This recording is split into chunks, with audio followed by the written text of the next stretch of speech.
Have you ever wondered if you can get professional results edge banding without investing in a crazy expensive edge banding machine? Recently, I did a video showing my favorite tool, which is the Festool Conturo, and how to apply edge banding. That machine costs $3,600, and I understand it is not for everybody. So today I'm going to show you 3 other techniques that will allow you to get excellent results without having to spend a ton of money. Now, I get asked a lot of questions about this topic, and I truly believe that there's a lot of misconceptions in the woodworking space on edge banding. And it's because you're taking what most people look at and say is cheap, being plywood, saying you can't make real good furniture out of plywood, and edge banding is just a cheap way to do it. When in all actuality, in most cases, plywood is a much better option for building a lot of different projects, and the way that you utilize this is by applying some sort of edging, in this case being edge banding, and you can make beautiful pieces of furniture that are going to have a lot less problems over time and are going to last a very, very long time. And then I'll also tie that in with money. A lot of people have this misconception that the only way you're going to get great results is by owning one of these gigantic floor standing machines, or like in my last video where I was talking about edge banding, using the Conturo, which costs $3,600 just for the machine. Now, while that is my favorite way to do it, it is not the only way, and it is not the only way to get good results. If you want your cabinetry projects to come out looking great, you do have to understand that whatever you apply to the edges of that plywood are going to be noticeable. Now, there are budget-friendly options and there are professional options. The two are not the same. You will get better results with different systems, and you will get better results with different techniques. Not all edge banding is created equally. Some are going to be far more durable than others, and some are going to be great for certain applications. So machines like the Conturo or the large edge banding machines are great if you're a serious hobbyist, or you're running a business, or you do this on a much higher volume than most DIYers. Now, when determining what kind of edge banding you need, there are really 4 different areas that you need to consider. The first one is budget. The second one is scale of project, or the size of the project. The third is the type of project. And the fourth is how much time you want to invest doing it. So let's first start with budget. There are expensive options like an edge banding machine, or there are options that literally cost you nothing. You could just use scrap hardwood that you have in your shop, some pin nails, some glue, and you would have edge banding. Next, let's talk about the scale of the project. So let's say that you had a full, huge kitchen renovation and you're building frameless cabinets, and you want to edge band all of those. That might be a time where it's worth investing in a machine that's going to give you really good quality in a fraction of the time. Now, if you're just doing 1 or 2 projects here and there, then it clearly does not make a lot of sense to buy one of those expensive machines, and the techniques that I show you in this video would be a far better option. The next is going to be the type of material that you're using, whether it is melamine, whether it's a really, really fancy veneered plywood.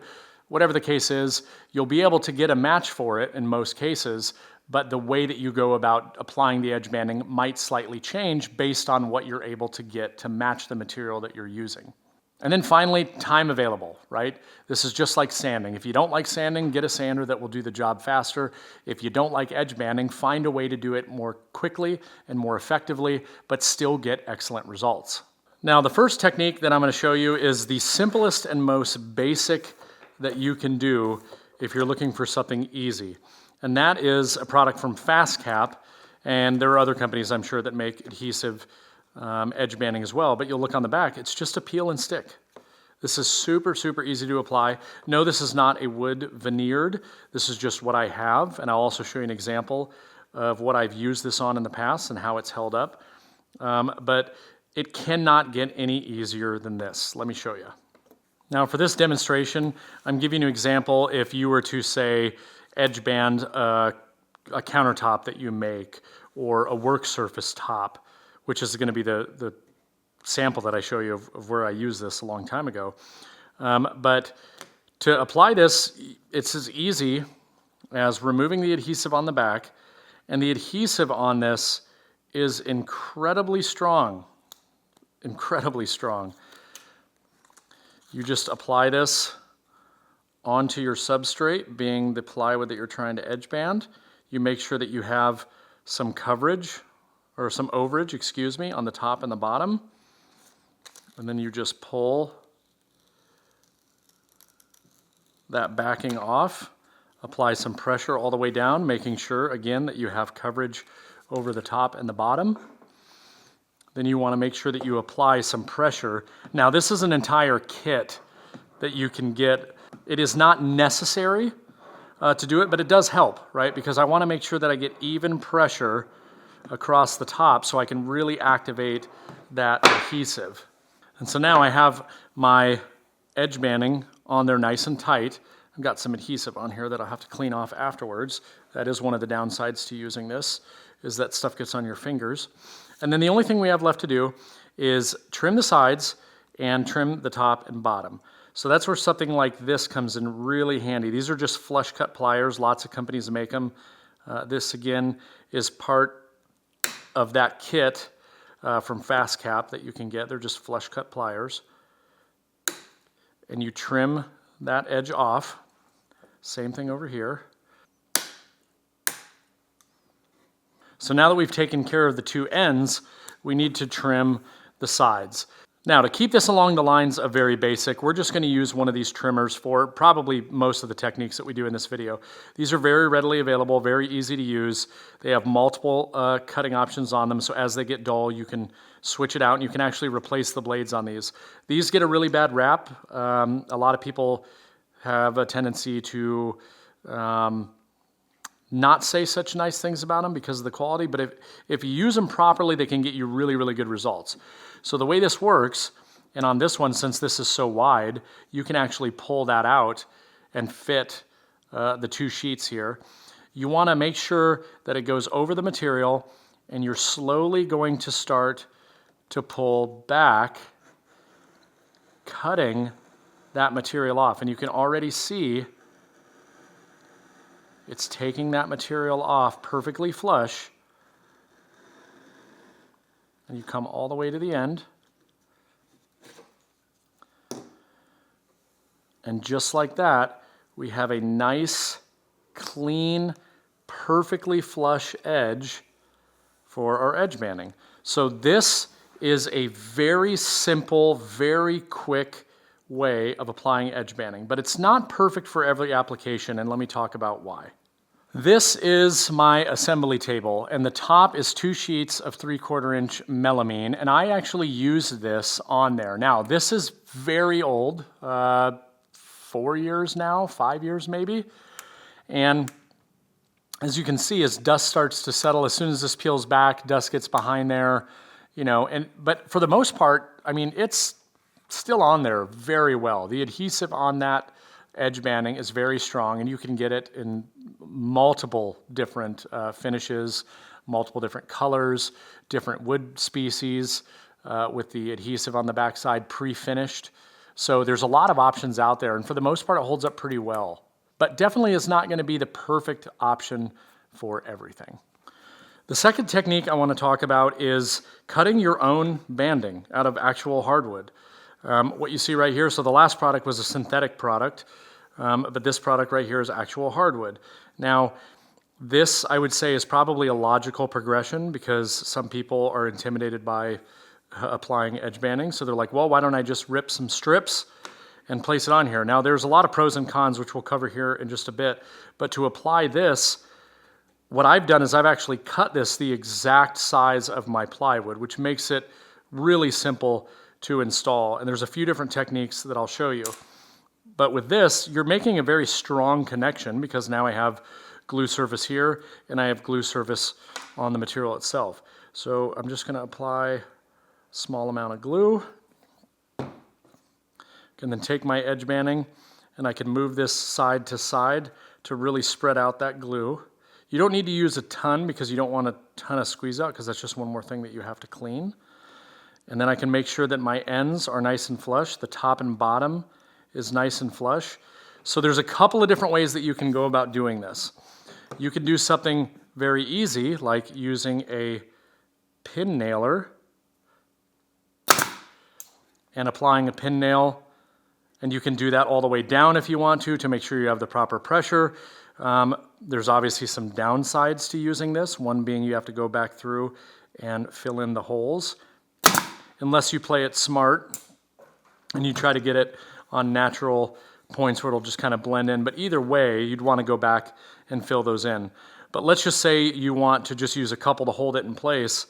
Then what I would do is I would just take some blue painter's tape like this, pull it nice and tight, apply that over, and then just do that periodically to make sure that you have proper pressure going down on each part to make sure it gets nice and flush. And you now have an edge-banded piece of plywood with a lot thicker of an option, making it very, very durable. Finally, option number 3, which is the good old iron and pre-glued edge banding. So the first one I used was a peel and stick. The second one I applied glue to a hardwood strip that I cut myself. And then this is definitely one of the more common ones, and why I would put this one last, because for some reason people I think are a little more intimidated by this, and it's really quite simple.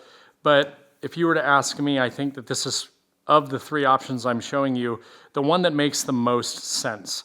So again, this is always going to overlap the top and bottom by a little bit that you have to trim off, okay? Now, because there's already glue on the back side of it, we need to activate that glue. The thing that activates the glue is the iron. And while I'm doing this, I'd like to cover the important settings that you need to make sure that you do when using an iron. You want it on high steam and on wool, because wool is the closest thing to wood. I'm just kidding. I don't use any crazy settings. I don't typically use the steam. All we're trying to do is heat up that glue to where then it can bond between the edge banding and the substrate, being the plywood. Now, as you can see, this is not the most enjoyable process in the world, especially if you had a lot of pieces to do. But out of all of these different techniques that I've shown you so far, I would argue that this one is going to get you the cleanest results of the 3 that I showed you. Okay, so that's nice and hot.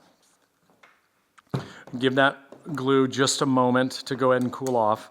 And while that's cooling off, I'm going to use these flush cut pliers to flush cut my ends, and it works a lot better with actual wood. And just a tip that I have, there's a lot of different ways that you can trim this stuff, and I see people doing all these crazy ways. But if there's tools out there that just make the job easier and are not crazy expensive, I mean, flush cut pliers you can buy at any home store. I like to rock it back and forth to make sure that that flat edge is on the plywood, and once I have it, then I can just trim it, and I have a perfectly flush edge. And then again, I'm just going to use this same cutter that I showed you before. And this one's a little bit easier because you're not kind of maximizing the machine or maximizing the tool. We're just going to get nice and tight, squeeze that. We're going to slowly pull back, getting a nice clean cut all the way off the piece. And I have a really, really nice result. And then the only thing left to do with this application in particular is you can get stuff like this. This is actually made specifically for this. Again, it's part of this kit that you can buy. You can also just use a regular little hand sander, but all I like to do is break those hard edges, because while some people will complain about these, and don't get me wrong, it's not perfect by any means, but I've changed the blades out a couple of times and have really good results still. So it can have a tendency, depending on the speed or the material, the type of wood, the species, whatever it is, it can get, you can get a little bit of chip out and stuff, and a little bit of tearing or jagged edges. And so what this is just designed to sand both sides simultaneously, and you can get different grits for this. But I just like to run it back and forth, and all I'm trying to do is just get rid of any imperfections that are in that. And I mean, this is just excellent quality Really, really good results. And I think anybody would be incredibly pleased with how cleanly this came out. Now, the 3 techniques that I showed you, I classified it as beginner, intermediate, pro, or advanced, right? And my thought process behind that is because of the pros and cons and how I think people naturally will evolve when they're getting into doing something like this, edge banding plywood in particular.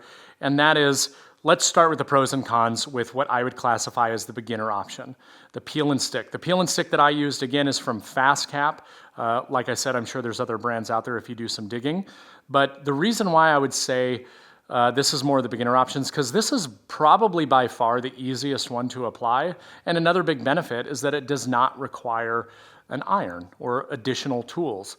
You literally can just peel it off, stick it on, trim it, and you're good to go. Now, the biggest con to using this product is, of course, the durability. As I showed you on my assembly table, it's held up really well. I mean, the adhesive on it is crazy strong. But if you tug at it just a little bit and it comes off and then it starts to get dust behind it, you lose that stick capability, and therefore it just may not stand the test of time. So where I would say that this particular type of edge banding would be really, really beneficial is in the shop. If you're doing shop projects, you don't want to spend a bunch of time edge banding things, absolutely. If you're building something for your kids and you're trying to put on an edge banding on, let's say, a Lego table or something like that, great. Yes, your kids are probably going to beat it up, but they're going to beat it up. So why not use something like that? So easiest to apply, con, less durable. So now let's move on to the more intermediate side. And the reason why I classify this as intermediate is because I feel like it's probably the logical sequence that people would go through. They're like, okay, I've built a couple of projects out of plywood. Maybe I had raw exposed edges. Hey, I have all these other tools. I could make a really cool accent and have a different material. Oh, and by the way, I feel like it needs to be a lot more durable. And I think that's where it really comes down to people starting to cut their own banding at different thicknesses. Now, with that being said, you are able to get a lot more durability because you can cut it at whatever thickness you want, which is also another pro because you can basically customize the thickness to get whatever profile you want. Let's say you were doing a bookshelf and I wanted a big rounded front profile and I wanted it to hang lower. Well, then I could absolutely do that by banding it or applying hardwood edging to that material to allow me to shape that even more and give me that beefier appearance.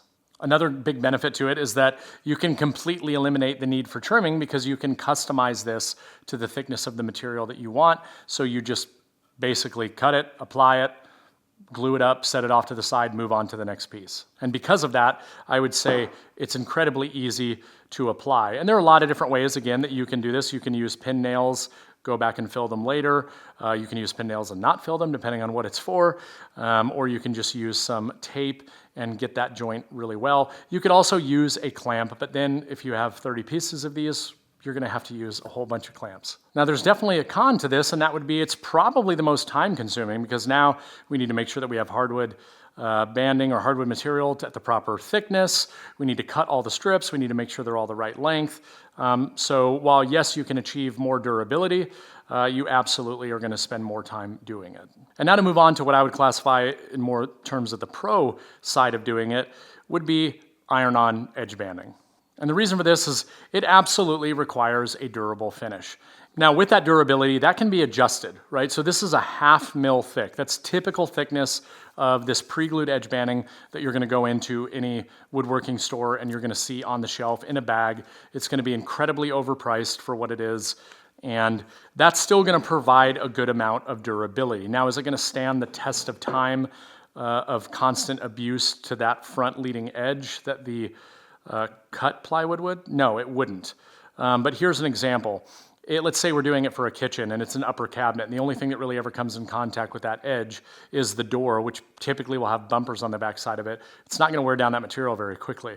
You do run the risk, if not applied well, that you could peel that back a little bit, but guess what? You could always heat up that glue, reapply it, or put in a little dab of glue, reapply it, and you would be just fine. So you will absolutely get durability out of this, but I would say you can take it even one step further and just find an edge banding supply company that sells it in different thicknesses, sells it in different widths, and you can increase your durability. One of the reasons why I love to use the Conturo, the edge banding machine, so much is because I'm able to use 1mm edge banding that is not glued because it applies the glue to it.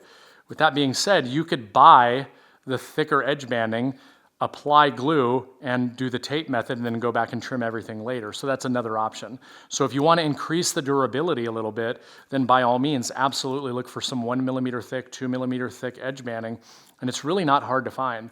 You can get rolls like this for barely more than what one of those bags of pre-glued stuff costs. For those of you that I know will ask where I get my edge banding from, I order all of it from a company called Edgeco. I did actually reach out to them before doing this video to ask if anybody can set up an account with them.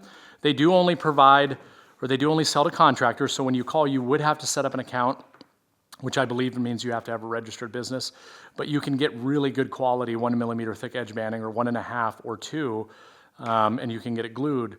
You can get it non-glued. You can get anything you absolutely need, and you could essentially do the same thing that I showed you using some of the less expensive options that you can find in a local woodworking store. Now, the last pro that I want to highlight is going to also contradict one of the cons, and that is this is actually a very quick process once you get comfortable doing it. Yes, you're going back and forth with the iron, but the results that you're going to get are going to be really, really good. And once you start getting in a rhythm, it actually goes really quickly. So with that being said, the cons, yes, you need an iron or some sort of heat source. Obviously, the iron is a great option because it is not only hot, but it is also applying pressure, which is what's needed to ensure that glue bond. And then finally, it can be more time consuming. This is where the contradiction comes in if you're not super familiar with it. But just like anything in woodworking, if you're doing it for the first time, it's not going to go nearly as fast as you would expect. So the more you do it, the better you're going to get. So what I'll do here is I'll throw up 3 side-by-side pictures of a real close-up of the edge profile so you can see the type of quality that we were able to achieve using each one of these 3 methods. If I was to suggest one of these methods for people to start using or try, it would probably be the iron-on. I just think that out of these 3, that's the easiest, the least time consuming, and is going to give you a really good balance between time and durability. So these professional results are completely achievable without spending thousands of dollars on one of the machines. It doesn't mean it's the best way to do it. It doesn't mean it's the funnest way to do it. It doesn't mean it's the most effective way. It just means that you don't necessarily need those higher priced tools in order to achieve really good results.